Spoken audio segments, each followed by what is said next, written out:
the side that Brian died has now been segregated, but I would recommend that no cyclist goes across that roundabout on a bicycle.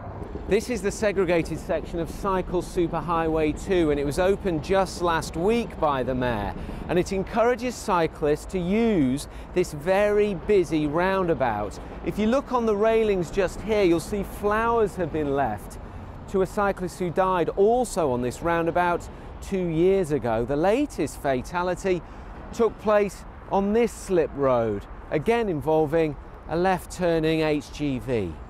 4 cyclists have died in 8 days in London. All involve collisions with large vehicles. A number of cyclists have also been seriously injured, like here this morning on Millbank.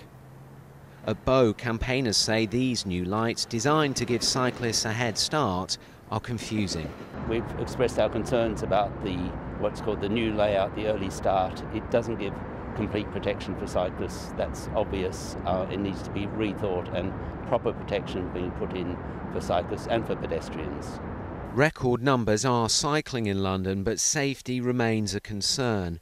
Transport for London says it's investing millions in segregated junctions and routes, and cycling is safe. But in Bow, many cyclists avoid TfL's improvements and prefer the flyover. Raza Alipur lives nearby. He saw the aftermath of one of the deaths. He's now sold his bike. Between Stratford and Mile End, it's not safe. Maybe if you go to Westminster, it is safe. I really don't know, because in this area there are too many lorries. Again, there are calls for a rush hour ban on HGVs.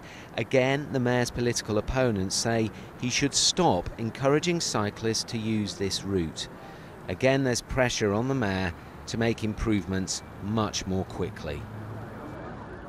And Tom, this route that you referred to, one of the Mayor's flagship cycling superhighways, which a coroner last month described as an accident waiting to happen. What has the Mayor had to say?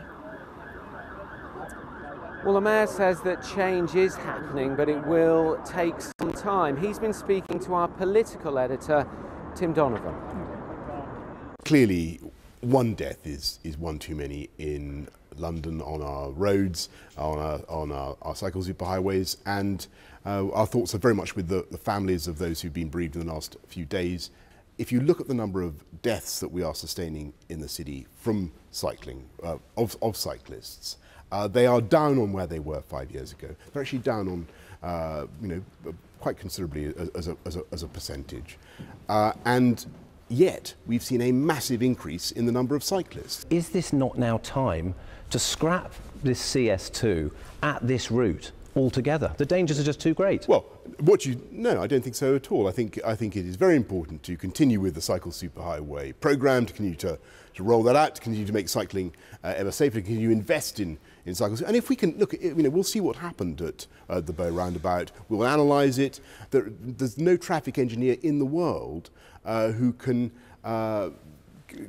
accommodate every eventuality. But isn't the evidence just like mounting up now? It shows that it was a folly to introduce this highway at this roundabout in the first place. Well, again, I think we need to look at what has happened before we draw that conclusion. You have cut corners on safety. You went ahead too quickly with these routes. I think you went to, they were too cheap. No, I think you could argue, if you look at what's happened, that our interventions to make cycling safer are steadily working. Are you going to get rid of this cycle superhighway or divert it away from this roundabout? No, we're not going to get rid of CS2, but obviously what we are doing, and what has been long part of the cycling vision, is we are going to have a load of quiet ways as well. Would you accept